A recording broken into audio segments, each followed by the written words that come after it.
Let's actually look at that function y equals 1 over x. As x becomes a very big positive number, if x is like a million, so y is like 1 over a million. So if x becomes a big positive number, y becomes a very small positive number. X can never equal 0, but let's say x is like 1 millionth. Well, if x is 1 millionth, the reciprocal of 1 millionth is 1 million, which means if x is a very small positive number, y is a very large positive number. This here is what we call an asymptote. Both of these are asymptotes because the graph is never going to reach the y-axis because x can never equal 0.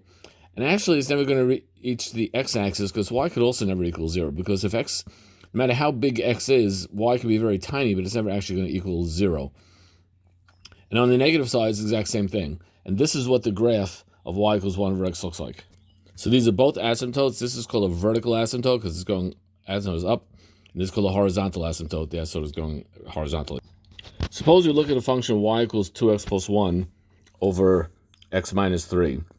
How do we find the asymptotes? And how do we find the graph of this function? Well, here's what we do.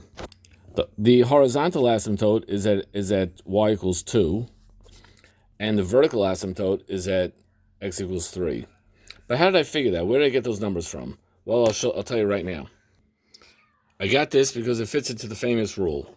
When y is equal to ax plus b over cx plus d, then the horizontal asymptote is going to be y equals a over c, those two numbers right there.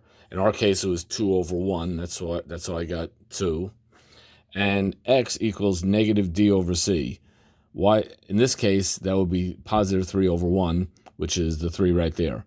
Why negative d over c? Because that's the value that makes the bottom equal to 0, and then when the bottom is 0, that's when the thing shoots up asymptotically.